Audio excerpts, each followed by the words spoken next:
Good morning, everybody.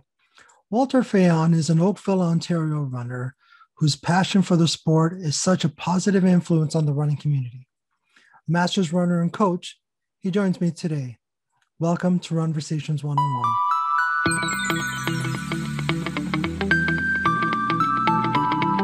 Good morning, Walter. How are you? Oh, I couldn't be better. I'm great. As Great you would to say, meet you. lovely, wonderful, out of this world. I'm just grateful to be here with you. It's great. Thank you. Great to meet you. You know, when I started running 10 years ago, somebody said to me, you should really, because I was starting running, they said, you should really start following Walter Faion. And I'm like, who's Walter? And then they talked to me a little bit more about who you were and what you did. And so I started following you. And then over the last 10 years, it's just been amazing to see your journey and the things that you're doing with regards to running. And so I thought it was just a natural thing to just ask you to come on. So we really appreciate you being on here today. Oh, it's my pleasure. It's great to be connect with people in the running community. Like I said to you earlier, without the people out there, you're nobody. Right. And so you started running, I guess, in grade school. Is that correct? Yeah, that's correct. Yeah, in grade school, I started running. There was a teacher, Mr. Dressup was his name. Mr. And Dressup. yeah, that was his name, Mr. Dressup. And it was him and Mr. Shields, two teachers. And I played soccer all the time. And they said, you're always got the ball. You're always running. Everyone's always chasing you. They can't catch you. They said, we've got an upcoming cross-country meet that they're running 800 meters. I didn't even know what 800 meters was then. We want you to enter you. I said, okay, sure, no problem. And we ran around the field, and I came second to this guy. His name was Jeffrey Goodman. And he asked me, he says, who are you? I said, oh, I don't know. My name's Walter. I just ran. And then we went to the district championships at, I guess, it was I grew up in Etobicoke, and we went to the next championships, and I beat him. And he said to me, you beat me. He said, well, what are you doing? He says, I'm just running. Like I chased a soccer ball. And after that, I just fell in love with running, and I haven't looked back since. And I'll run till the day I die. Just keep running or do something Right. that's associated with running, if it is walking, whatever. But I'm very fortunate that I can still run every day. And I'm very grateful every day I wake up and I just say to myself, you know what? It's a good day, because no matter how far, a short run is better than no run. Right. I'm going to share some pictures with you. So I know that your first cross country was back in 1973, right? Yeah, way back. Yeah. Well, back in it would be 1973. Yes. And so did you know right away that this was an activity that you were really going to excel in? Not really. It's like the unknown. It was something that I did. And like I told you earlier, I loved it. And it gave you a really good feeling.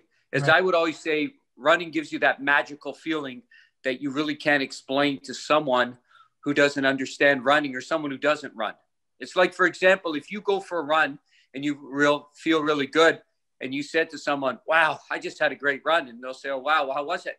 And if you try to explain it, they'll say, oh, okay.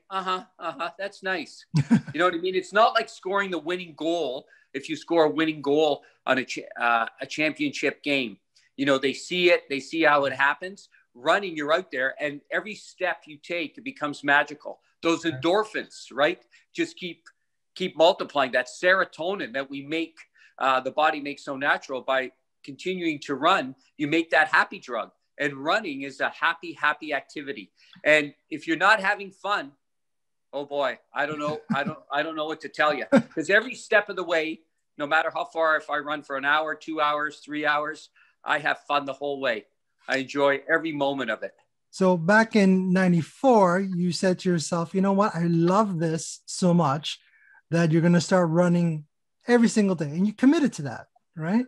Yeah, that's right. Run every day. It's a part of the DNA. It's something as humans that if you go back in history, people used to move laterally. They used to walk, run, whatever. And then, as we get older, as we move on through the stages in our life, we start depending on other things to move us. We get lazy, right? We don't make time for exercise. And the thing is that we're human beings that move forward in a lateral way. And the thing is that you should always do something every day for yourself to make yourself better. And that's what the body's all about. You know what I mean? You got to take care of the inside, not the outside. Right. Too many people worry about the outside. Oh, I got to have a beautiful, a beautiful shirt on, a beautiful pair of slacks. I got to look really good. You telling me guys that go running, you worry about what they look like. So you've run now for every day for 27 years now. Yeah, every day. Wow. Well, every day. Well, along the way, of course, I had some days where I had to take off because I was injured. But once I have a son who's born in 1997. Since 1997, I've run all the time, every day. Wow, that's amazing. And I was just looking at your April stats on Strava, and you're pretty much running over half a marathon every single day, sometimes even more. Yeah, that's the goal. Just keep running, half marathon every day. Just keep doing it. I read once where you said, no matter what life has thrown at me, I've always managed to get a run in.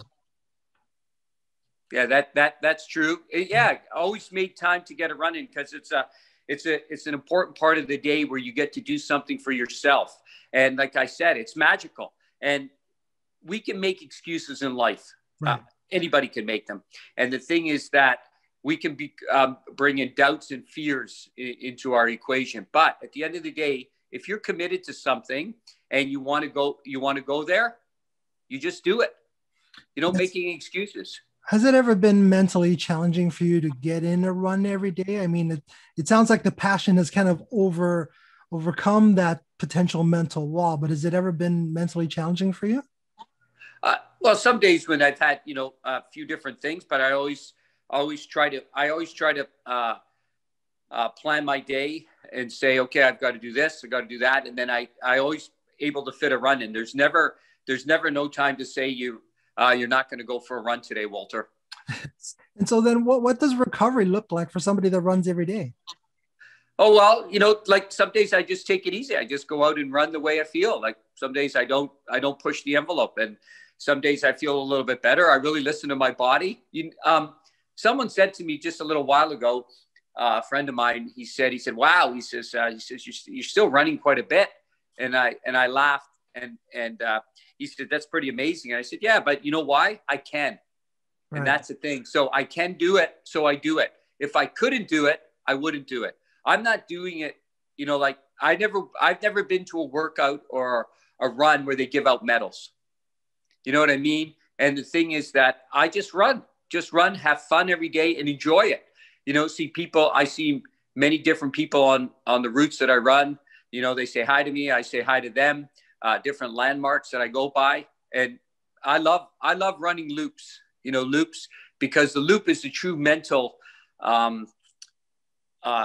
part of the run, where you just get out there and you run around and you just go one loop, next loop, next loop, next loop. I know some people, I have some friends we used to run when I was a lot younger, and we used to run loops and they go, this is crazy. I can't do this, but it's called concentration. Right. It's called concentration. You get on a loop and you just run.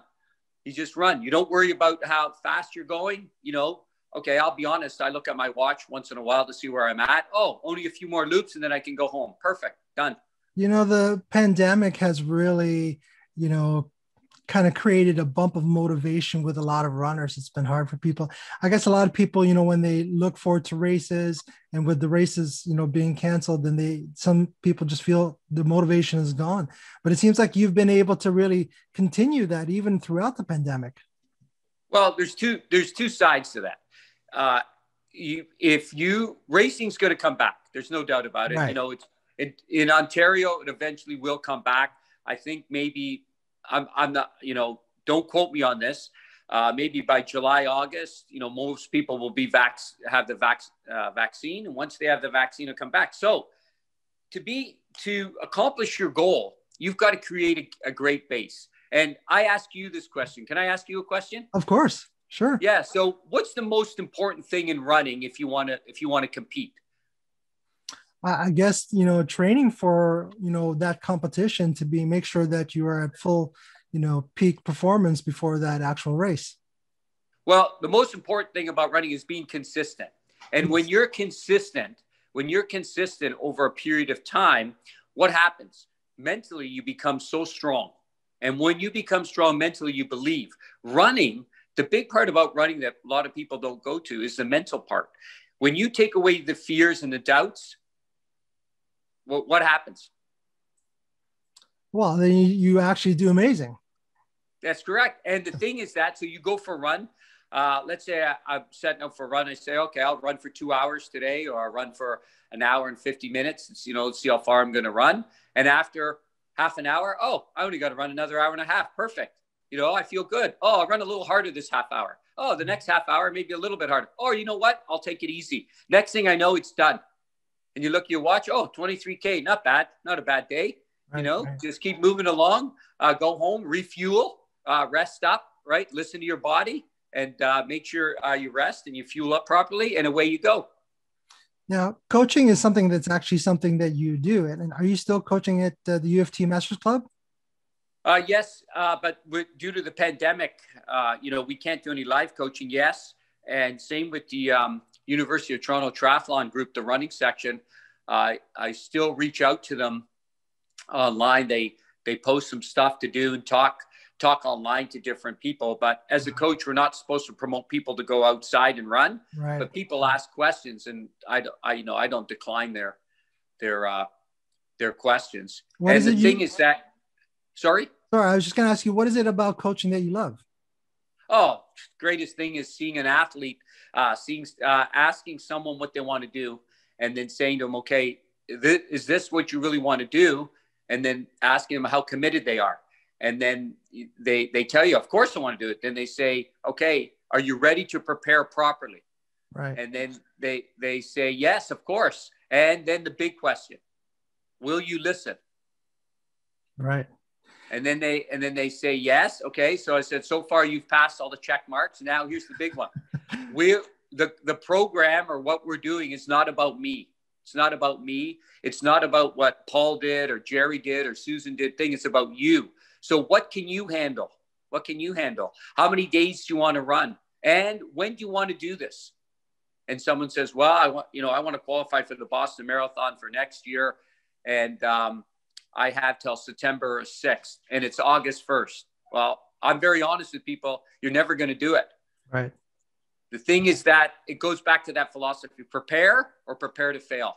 And in distance running, or any type of running, or any activity in life, you have to be consistent. And when you're consistent at something, you build the base. You're from Milton, right? Correct? That's correct. Yep. They're building a lot of houses. What's the first thing they do when they build a house? They set the foundation. Correct. And if you don't build a solid base foundation, like 4 to 6 months of solid training, right?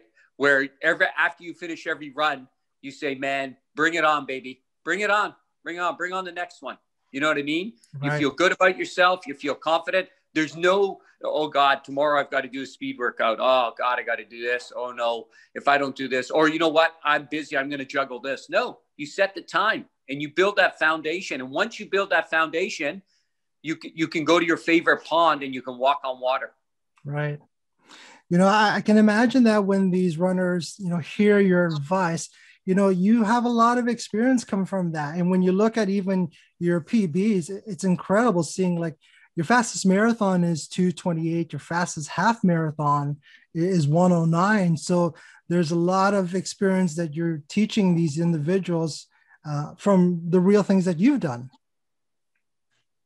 Yes, that's it. I go off experience, and I've been very fortunate to be surrounded with some amazing, world-class coaches, world-class athletes, and people from the community of all different levels, and been involved in running and see what people do, see what works, what doesn't work. And it goes back to the thing that when you get to the starting line, no matter what your goal is, to break 4 hours, 5 hours, 2:30, whatever, you have to know that you are prepared the best that you can, and you have to prepare properly, or don't attempt it, because you will fail.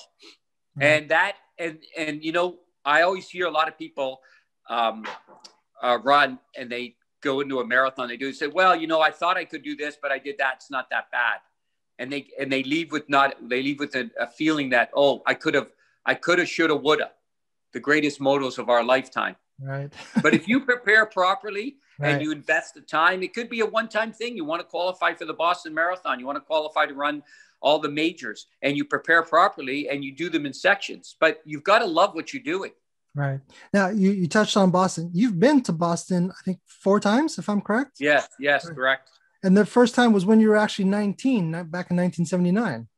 Yeah, that's right. Yep. When Boston Marathon, you had to run under 250 to qualify if you were open between the age of 18 and was it 39? And then masters were, I think, 305. So it was a different Boston Marathon then than it is today. How was that? Sorry, go ahead. No, I went back in 2017 and I was reflecting on what it was then and now, how, it's going to the Boston Marathon is a marathon in itself to get to the starting line. Right. That's how you got to prepare. And I'll say this, and some of the great, you'll probably run your greatest race when you run closest to your home, because as soon as you travel out of your space where you train, right, and there a lot of different things come into play. Where you're staying, the food that you're exposed to, traveling to the start. You know what? The whole thing of the marathon, everything's got to go right, because John Walker, you know who John Walker is? He's the 1976 Olympic gold medal. Myself and Dave Reed, good friend of mine, when John Walker was in town for the Texaco Mile, we went for a run along the lakeshore, and we caught up to some guy, and some guy turns and goes, "Wow, man, are you John Walker?" And John Walker turns and goes, "Who's asking?"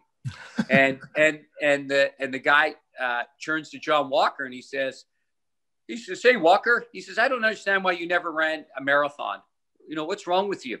So Walker stopped dead. He stopped. He said, "Stop this run." So we stopped dead in our tracks. Walker turned to the guy and he says, "Why would I want to run a marathon when it's hard enough mentally 2 laps around the track, 4 laps?" He says, "The further you go, the more problems, the more gremlins that come into your head. Oh my God, can I do this?" And he's so right. The further you go, the more doubts, the more fears. So getting the Boston Marathon is a great race. I'd be the first one to say it, but you've got to be able to plan properly. Getting to the start is a marathon. Right. Any plans to go back?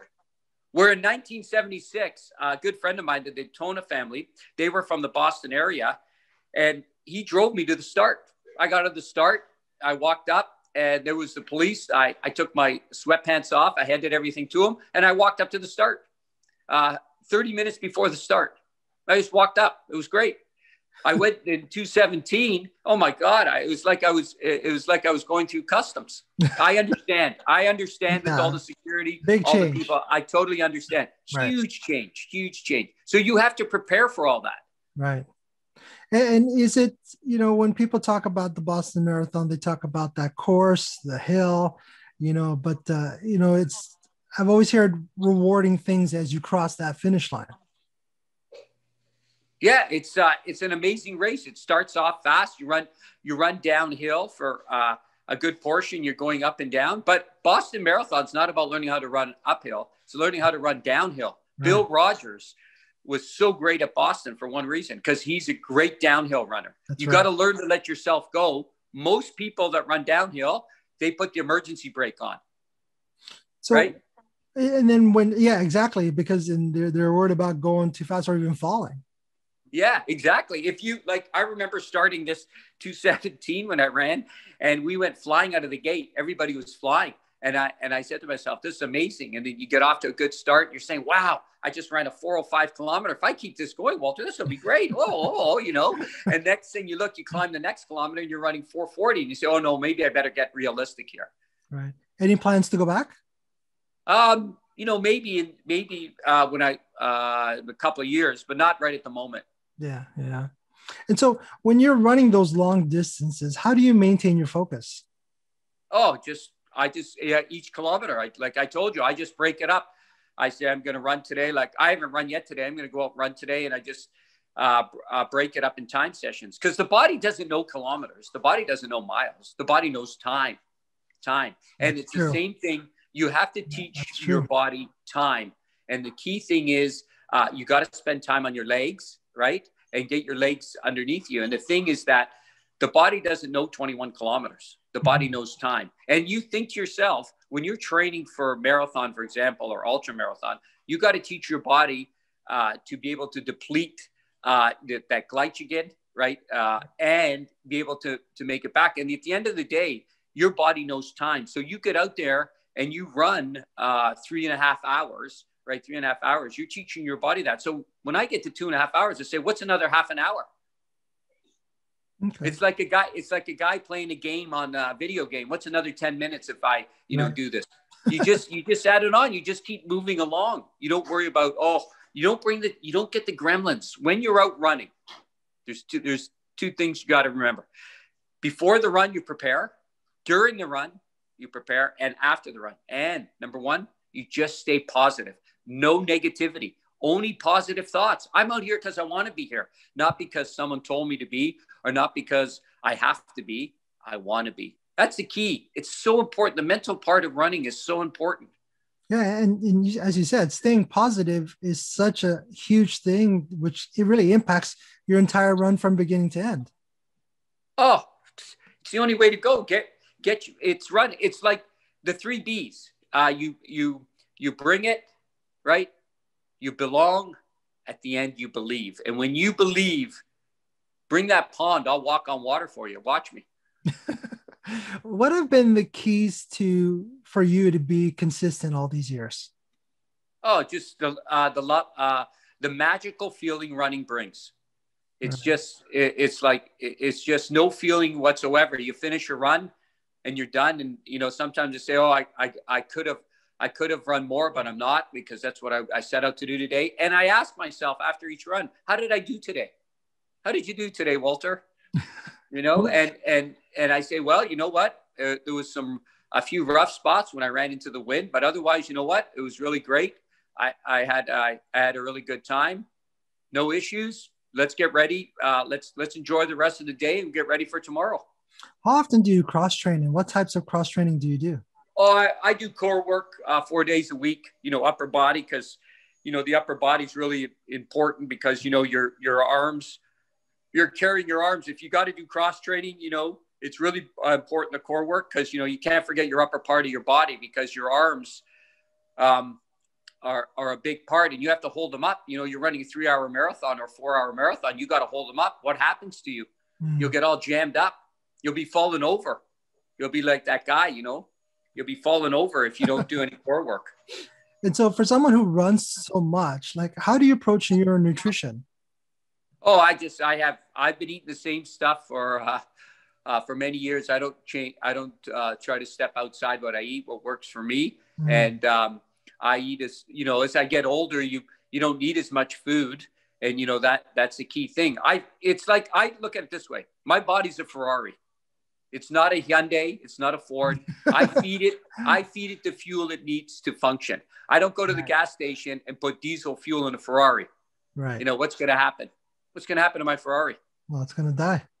Yeah. The thing is that I eat, and I try to eat at the same time, and I eat the food that I know that's going to get me the best that I can out of my body. And it's very important. Nutrition is very important, because you got to give your body the fuel it needs to take you from A to Z.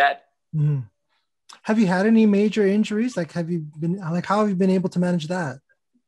Well, back in the day, I had some Achilles problems back in the 1980, 89, would it be 80, 88, just the beginning of 89. But otherwise, no, I've been very fortunate. I really listen to my body. I don't, I don't make a point to every workout has to be faster. Every run has to be faster. I run the way I feel. I go out, I start off nice and easy, and I just work into the run. I don't worry about, I got to be faster than so-and-so. I just get out there and run. Are there any other tips you would give older runners looking to maintain that longevity? The first of all, get your mind. You got to get your mind in the right space Right. before, during, and after. And the other thing too is, just add on a little bit each day, or a little bit each week, or find a comfort zone that works for you. Find whatever works for you isn't going to work for me, or isn't going to work for the next guy. You got to find things that are going to work for yourself, that are going to be that are going to help you get. And you got to have a goal at the end of the rainbow. What do you want to do? Like, what does Paul want to do? Paul wants to be a 3:10 marathoner. Okay. That would be awesome.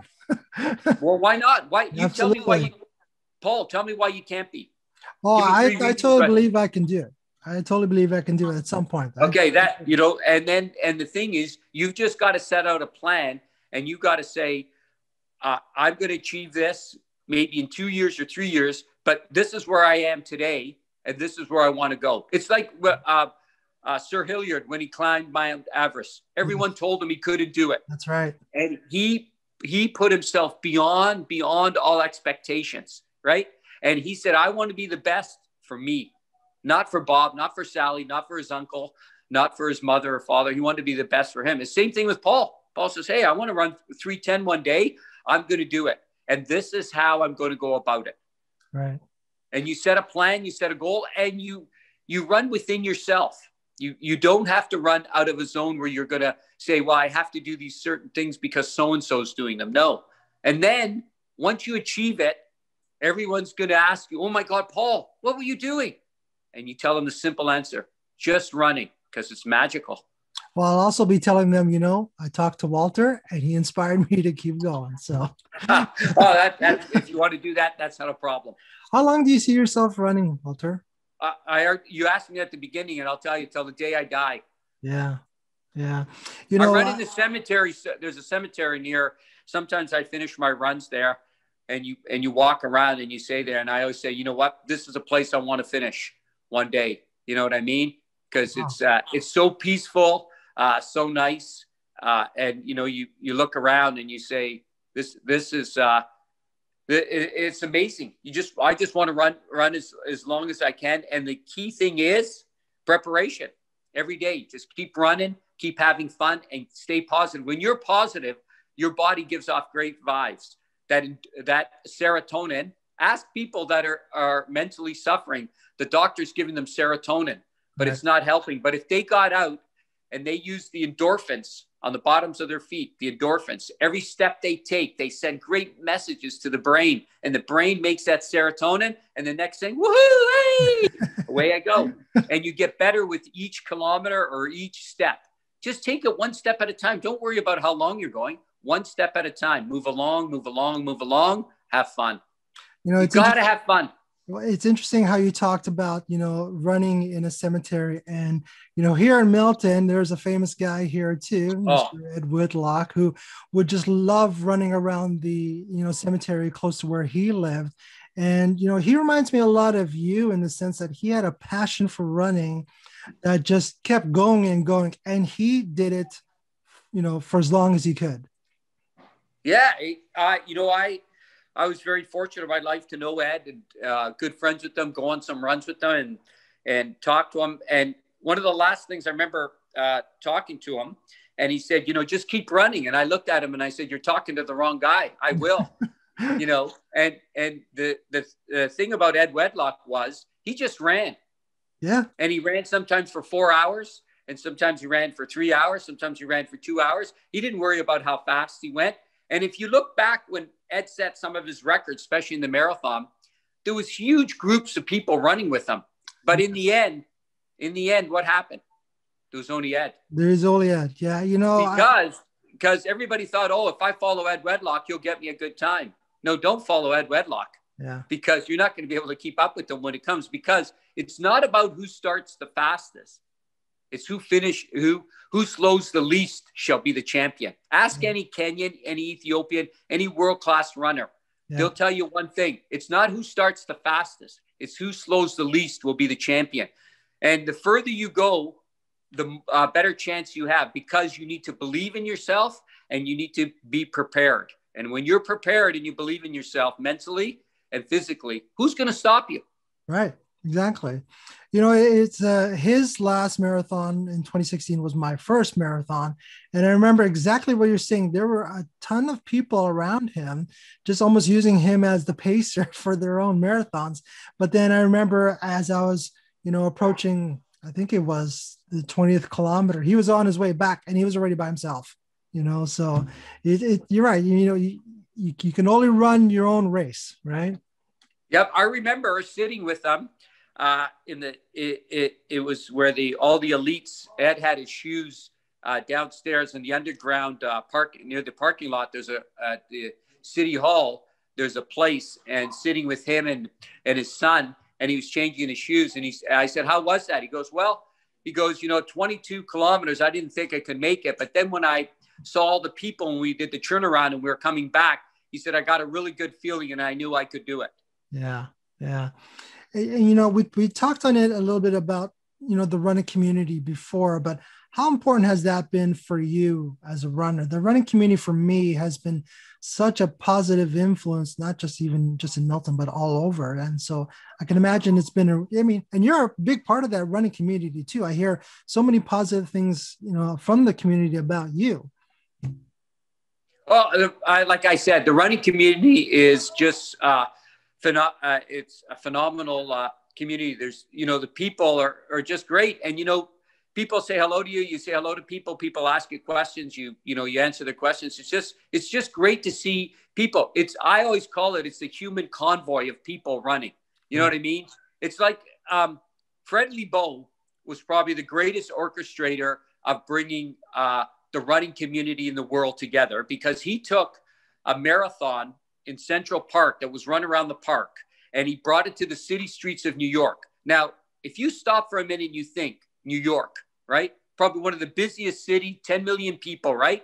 And some guy had this idea and he sold it to the city council, and they went ahead with it. And look at New York today. Right. New York, a friend of mine said, if you were to win one of the majors, which major would you want to win? And they laughed. They said, there's no question. New York. Yeah.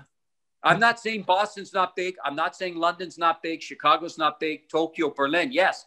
But you go anywhere in the world. I've been to many places in the world. And one of the greatest things is, did you run the New York City Marathon? Oh, it was fabulous. It was unbelievable. It's just so magical running when you finish in that park. You finish uphill, the people cheering and everything. I'm not saying all the other majors aren't good, but if someone said to me, which one would you win? Oh, I would say hats off, New York. Yeah, there's a I want to say a mystique about that, that race with all those people there just running along with you and going through the different boroughs. It's a really, really great course. Yeah, and the thing is, Fred Lebow was so great in orchestrating when he brought it to the streets of New York, where after that, if you look at the history, how many other races developed off New York? How many? So many. Everybody brought it to the city, and it's unbelievable what running does for the community. It helps the charity, helps the tourism business, helps people stay fit. And when you stay fit, you help our society because you stay out of the hospital. Yes, absolutely. And then you bring up a good point too, because I think when you do bring it within the city, you then have these people be a part of what you're doing, right? You have these people actually see what it is that is great about the sport. Oh, and like how many people are on the sidelines in New York or even in Toronto or anywhere there's a big city marathon, and they turn around and they want to run a marathon. They see the people crossing the line. They see people running. They say, if they did it, why can't I do it? As long as you prepare properly, you can do it. Right. Awesome. All right, Walter, usually at the end of every conversation, we ask our guests quick 10 questions and see what their quick answer is. So are you ready for these questions? Oh, fire away. I'm ready. All right. Question 1. How many shoes do you go through in a year? Probably about 14 pair. 14 pairs. Wow. And what shoe are you running in right now? I use the the Saucony Ride, and I use these Saucony Hurricane 23. I alternate back and forth. They're my two favorite shoes, and I do use their other shoes too, like the Ride. But my two go-to shoes now that I'm running about 175 kilometers a week are the Ride and the Hurricane, because the stability factor. I need a little bit of stability, so those are the two shoes, and it's a great shoe. Big shout out to Saucony, great company, great shoe. We'll definitely make sure to tag them. Yeah, and if you want to have a magical feeling, make sure you're wearing those Saucony shoes. Wow, awesome. 2 or 3 words that best describe you as a runner. Somebody who loves to run. It's a magical feeling. What's the best piece of running advice that someone ever gave you? Oh, be consistent. Yeah. Treadmill, love or hate? Depending on the footing. If the footing is terrible, I'll use it. Okay, love or hate. Depends on the situation. Yeah. Don't love it, don't hate it. Who inspires you to run? Really, basically myself. But I love watching old footage. People running like Rob DiCostello, Carlos Lopez, Rod Dixon. Some of the famous runners from back in the 60s, 70s, and 80s. I love watching clips, and just seeing how they push to that. They push to that zone that most of us would never understand. And they get there, but they're not afraid to do it. Do you have a bucket list race that you want to do? No, I can race every weekend. Not really. I just like to race locally. I guess maybe one day run the Berlin Marathon. I'd like to run the Berlin Marathon, see how the German people would cheer me on. What would the title of your autobiography be? Just run. Oh. Just run, have fun. Just run, have fun. I like it. One person you greatly admire in the running community. Running community. That I admire. Coach Hugh Cameron. He coached us back in the 70s and 80s and into the 90s. And then when I told him, I said, I'm going to run the Boston Marathon again. And he laughed and he says, why? I said, because I want to. And he says, what do you want to run? I said, 3:10, 4:30 a kilometer. He says, okay, I'll help you. And he helped me again. I got great admirations, great respect for Hugh. Still talk to him every day. Great coach, great person. And also he's a legend in the running community. And, I've learned so much from him. Awesome. Finish the sentence. When I was a kid, I wanted to be a blank when I grow up. I wanted to be when I was a kid, I wanted to be a teacher, which I am, but also a runner. Nice. Awesome. And what's the mantra you live by with regards to your running? Oh, you just got to do it. You just got to get out every day, right? And run for good. And so what's up next for Walter? At present, right, like with this moment. Yeah. This afternoon, probably in the next hour or so, I'll get out and go for a 3-hour run, which will probably be anywhere from between 36 or 38 kilometers. Just get out there and run, have some fun, do a few loops in places, get off the merry-go-round when I run out of quarters, and then just finish it up, have some fun, and then enjoy the rest of the day. Honestly, Walter, I followed you, as I said at the beginning, for over 10 years. And I must say that you continue to be such an inspiration because of the positive attitude that you bring to running, and seeing the things that you're doing is just amazing. And I really appreciate you joining me today. Oh, listen, once again, been my pleasure to join you. I thank you very much for having me on. Big shout out to you and your podcast. Keep doing really good things. And at the end of the day, make sure you have fun when you go running. Thank you, Walter. I appreciate it. You too. Yeah, and don't ever estimate your ability. Get out there. Each step of the way, say, I'm on journey. Remember, the guy who first climbed Mount Everest, they said to him he couldn't do it. And he did. As Hilliard. He set his expectations and he did it. He took his time. He prepared properly and he did it. And it's the same thing with life. Simple. Prepare or prepare to fail. And Paul, you can do it. You can get out there, man. And then they're going to ask you, Paul, what were you doing? I was running, but most of all, I was having fun. Thanks, Walter. I appreciate it. And I'll keep you updated on how things are going. Oh, absolutely. And if you ever have any questions or anything, you know how to get a hold of me. Just ask me. I'd be more than glad to help you anytime. Thanks, Walter. Take care. Yeah. And if you ever want, I'll come on again. No problem. Thank you, Walter. All right. Yeah. Thank you, everyone, for watching today. We appreciate it. Yeah. And listen, till the next time, take care, have fun. And a big shout out to Saucony, baby. If you want to run for good, Saucony, baby, get out there. It's everywhere. Saucony, woohoo, wee! Have fun. Enjoy your day. Thank you. Thanks, Walter.